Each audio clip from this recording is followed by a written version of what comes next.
Hello guys, सभी का स्वागत है हमारे चैनल पे एक बार फिर से।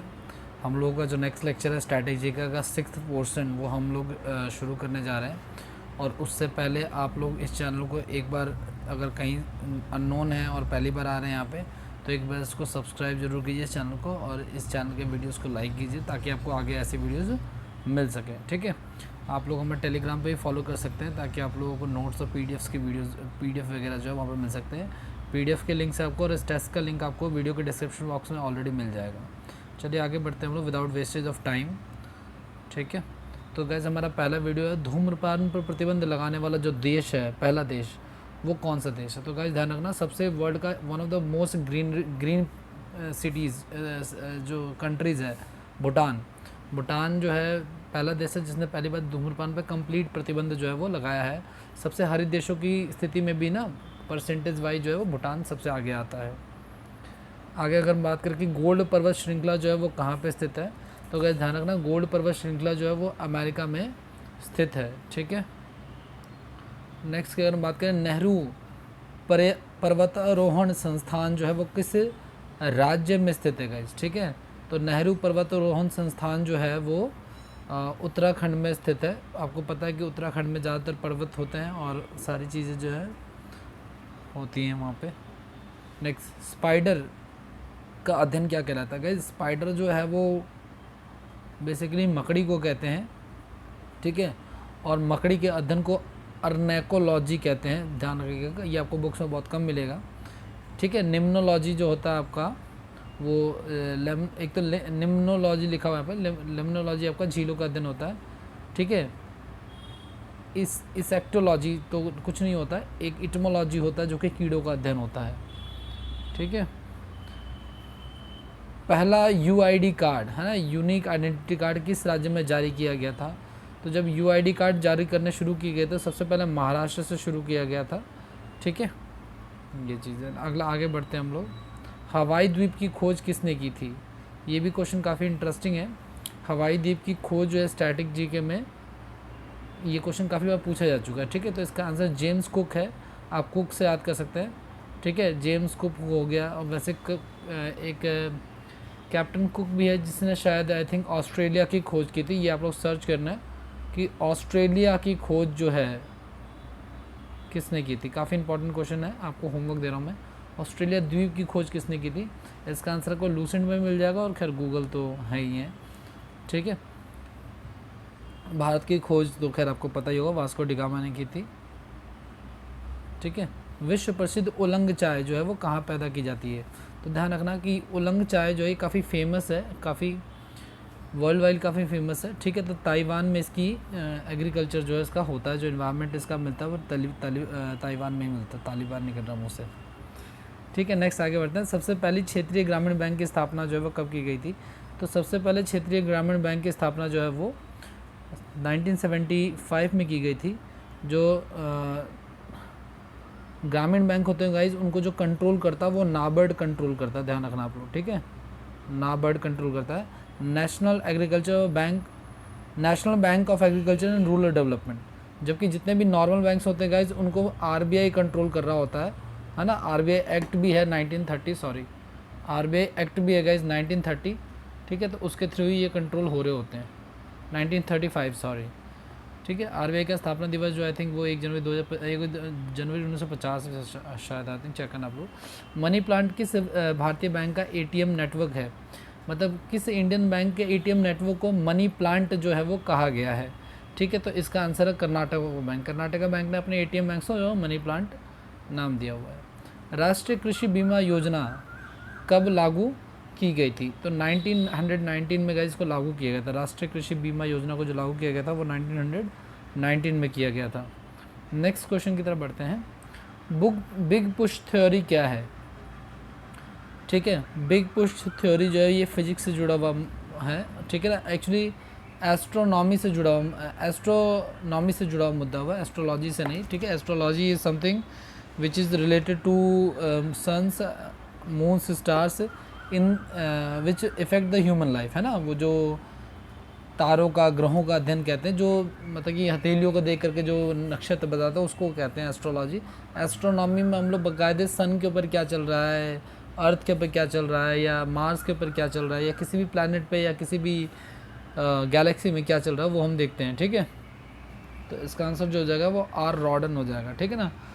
एक रॉडन हेगर्ड और एक रोजिंटन भी है, ठीक है, 1901 में, ठीक है, पहला नोबेल प्राइज़ रोजिंटन को दिया गया था जो कि एक्सरे की खोज के लिए था, ठीक है।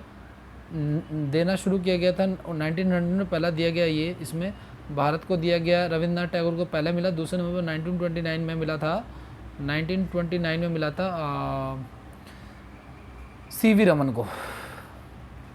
इंडियन एसोसिएशन का कांग्रेस में विलय कब किया गया, ठीक है। 12वें का आंसर गाइज डी है, 1886 में। इंडियन एसोसिएशन का 1885 में जो है कांग्रेस की स्थापना की गई थी। कुछ फैक्ट्स मैं आपको और भी बता देता हूँ, ठीक है। 1885 में जो है वो कांग्रेस की स्थापना, इंडियन नेशनल कांग्रेस की स्थापना जो की गई थी। इसके संस्थापक जो थे वो A.O. ह्यूम थे, ठीक है, जबकि पहले जो इसके हेड थे, अध्यक्ष जो थे, चेयरमैन जो थे वो W. व्योमेश चंद्र बैनर्जी थे, ठीक है ना। तो हर साल इसके सेशन होते थे इस प्रकार से। आगे की अगर हम बात करें, नेक्स्ट स्लाइड की तरफ अगर हम चलें, तो ब्रेक डाउन प्लान किससे संबंधित है। तो भाई ब्रेक डाउन प्लान जो है, आप एक बार इसको देखना, शायद इकोनॉमी से रिलेटेड ये एक टर्मिनोलॉजी है, ठीक है ना। तो ये इसका आंसर जो हो जाएगा वो बी हो जाएगा, लॉर्ड वेवेल से संबंधित है, ठीक है। बहावली आंदोलन, बहावी आंदोलन के प्रेरणा कौन है, मतलब कि किस व्यक्ति ने जो है वो बहावली आंदोलन को जो है वो आगे बढ़ाया या उसको प्रेरित किया या उसको चलाया।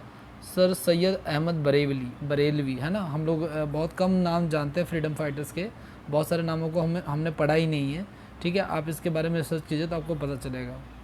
नेक्स्ट, सफ़ेद फास्फोरस को कहाँ संरक्षित रखा जा सकता है। देखो जो सफ़ेद फास्फोरस होता है गाइज, वो ना रूम टेम्परेचर पे जलने लगता है, ठीक है। तो रूम टेम्परेचर में जलने लगता है, इसलिए उसको पानी के अंदर जो है वो रखा जाता है ताकि वो ना जले। आगे की अगर बात करें, द रीडिस्कवरी ऑफ इंडिया, देखो डिस्कवरी ऑफ इंडिया एक तो किताब है, लेकिन ये रीडिस्कवरी ऑफ इंडिया है, ठीक है। तो डिस्कवरी ऑफ इंडिया के जो लेखक हैं वो तो पंडित जवाहरलाल नेहरू हैं, जबकि द रीडिस्कवरी ऑफ इंडिया के लेखक जो हैं वो मेघनाथ देसाई हैं, ठीक है। तो इसका आंसर जो हो जाएगा वो सी हो जाएगा, ठीक है। राज्य का निम्न सदन किसको कहा जाता है। देखो भाई, कोई भी राज्य हो या कोई भी देश हो, उसका जो निम्न सदन है उसे विधान सभा कहा जाता है, ठीक है, जबकि उच्च सदन को विधान परिषद कहा जाता है। कई देशों में अलग अलग नाम हो सकते हैं, जैसे कि भारत की जो केंद्रीय विधानमंडल है उसकी निम्न सदन को लोकसभा कहा जाता है, जबकि उच्च सदन को राज्यसभा कहा जाता है ना। तो इसका आंसर विधानसभा हो जाएगा, ठीक है। उच्च सदन को विधान परिषद कहते हैं, ठीक है। लोकसभा में किसके मत को निर्णायक मत कहा जाता है। भाई अगर मान लीजिए लोकसभा में और राज्यसभा में जो है, लोकसभा में अगर किसी चीज़ पे, किसी बिल पे अगर वोटिंग होती है अनुच्छेद 110, तो ड्रॉ अगर हो जाता है किसी मुद्दे पे, तो उसके ऊपर अपना लोकसभा जो अध्यक्ष होता है वो अपना निर्णायक मत किसी के भी फेवर में दे सकता है। सेम ऐसे ही राज्य के विधान मंडलों में भी होता है, ठीक है। तो इसका आंसर हो जाएगा बी, आंसर हो जाएगा लोकसभा अध्यक्ष। क्या कहना चाह रहा है, लोकसभा में किसके मतों को निर्णायक मत कहा जाता है, तो लोकसभा मत को जो है निर्णायक मत कहा जाता है, ठीक है। आगे बढ़ते हैं। सार्वजनिक लेखा समिति में राज्यसभा के कितने सदस्य होते हैं, ठीक है। तो सार्वजनिक, ध्यान से सुनना आप लोग, ये जो लोक लेखा समिति होती है इसमें 22 सदस्य टोटल होते हैं। इसमें लोकसभा के 15 सदस्य होते हैं गाइज, और राज्यसभा के 7 सदस्य होते हैं। लेकिन ध्यान रखना, भले ही 7 सदस्य होते हैं राज्यसभा के, तो इसका आंसर तो 7 हो जाएगा, but they are only for suggestion, ठीक है ना। ये सिर्फ और सिर्फ सलाह देने के लिए उन 22 सदस्यों में शामिल होते हैं, अलग से ये शामिल, मतलब अलग से उसमें कोई चेंजेस नहीं कर सकते, कोई रूल वगैरह में। इस प्रकार से किसी संविधान संशोधन के तहत लोकसभा के कार्यकाल को 6 वर्ष से घटा के 5 वर्ष किया गया। देखो जो 42वां संविधान संशोधन था, जिसको मिनी कॉन्स्टिट्यूशन भी कहा जाता है, उसके बाद, उसके घटने के बाद जो है मिनी कॉन्स्टिट्यूशन भी कहा जाता है, ठीक है ना। तो उसके घटने के बाद भी जो है वो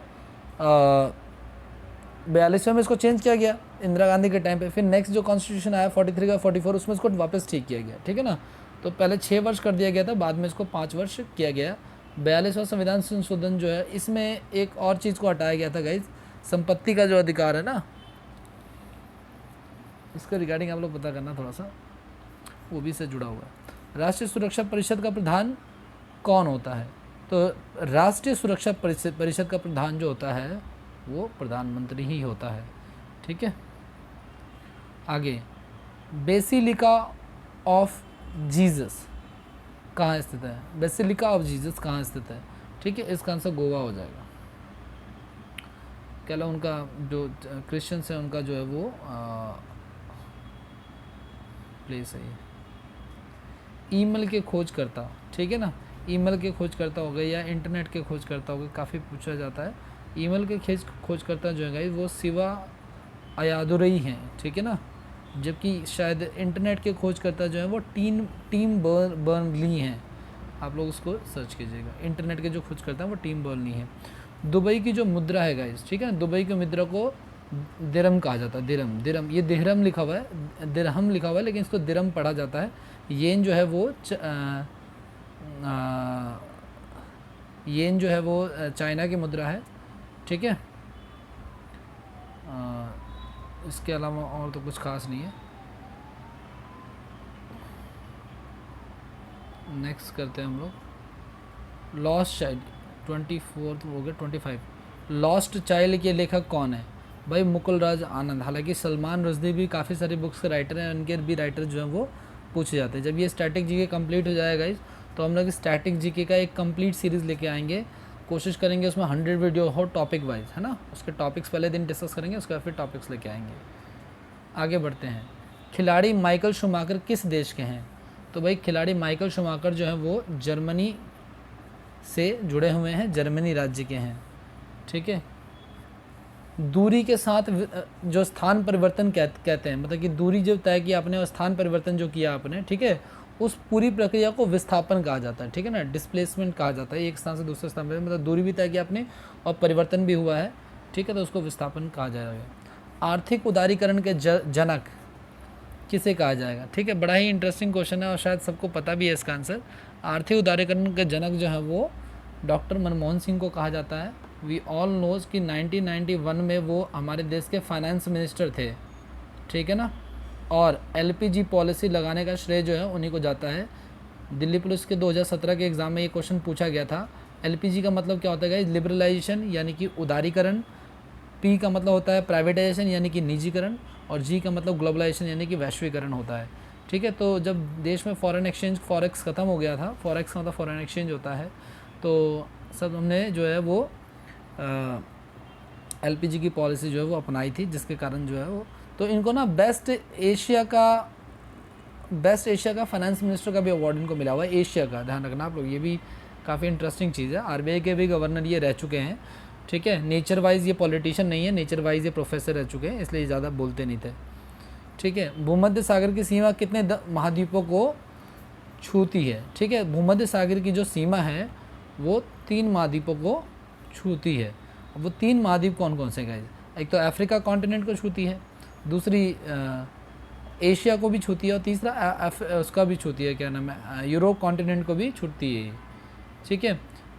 7 टोटल होते हैं। बहिष्कृत भारत पत्रिका को किसने प्रारंभ किया था? बहुत ही इंपॉर्टेंट क्वेश्चन है। बहिष्कृत भारत पत्रिका को जो है ना, जो प्रकाशित किया था वो डॉक्टर भीमराव अंबेडकर ने किया था। नेक्स्ट है गाइज हमारा, चंद्रप्रभा राष्ट्रीय वन्य प्राणी अभ्यारण्य किस राज्य में स्थित है ना। मैं जल्दी जब स्टैटिक जी के अपलोड करूँगा, सबसे पहले ये वन्य प्राणी अभ्यारण्य करूँगा और काफ़ी इंटरेस्टिंग रहेगा, हम उसको मैप्स के थ्रू करने की कोशिश करेंगे।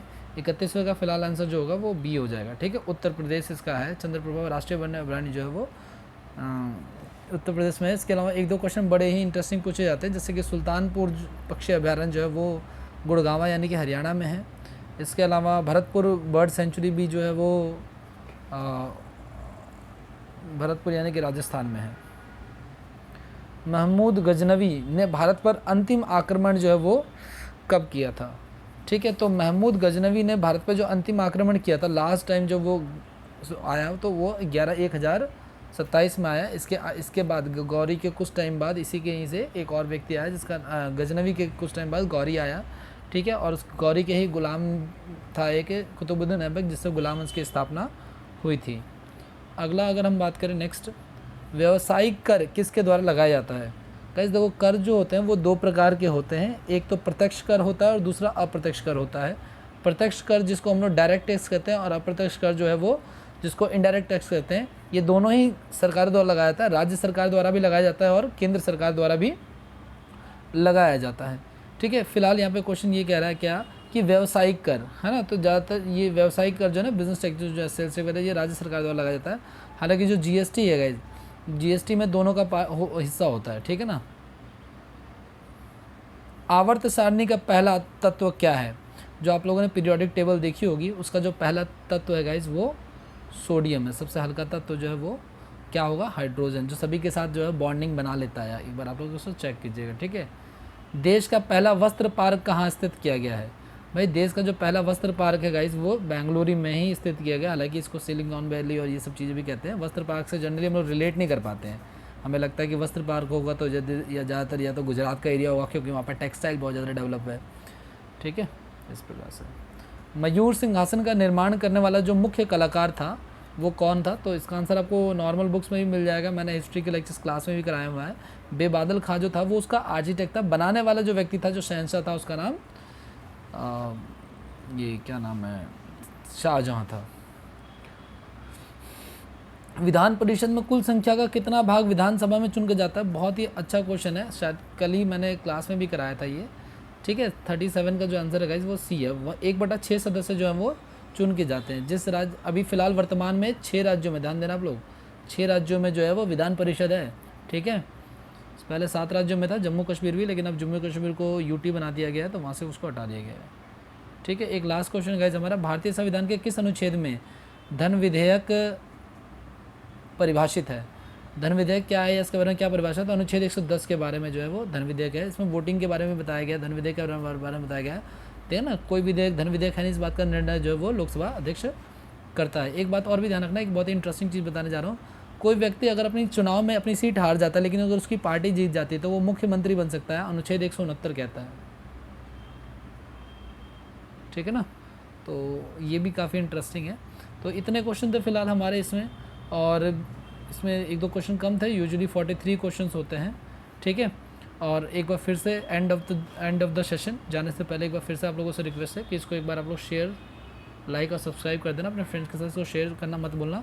और सोशल मीडिया साइट्स पे भी आप लोग हमें फॉलो कर सकते हो, FB पे, ट्विटर पे, टेलीग्राम पे, फॉर न्यूज़ इन्फॉर्मेशन। हालांकि जॉब्स की जैसे भी अपडेट्स आपको आएंगी वो सारी की सारी आपको यहाँ पे मिलती चली जाएंगी। यूट्यूब पे भी मैं काफ़ी डिटेल में वीडियो बना के कि कौन कैसे क्या क्या एलिजिबिलिटी वगैरह होता है, ठीक है, उसकी वीडियो मैं डाल रहा हूँ। ठीक है, तो वीडियो लंबी ना हो इसके लिए अब यहीं पे रोकते हैं इसको। मिलते हैं हम लोग नेक्स्ट सेशन में। हमारा जो 7th सेशन होगा उसमें बात करेंगे हम लोग।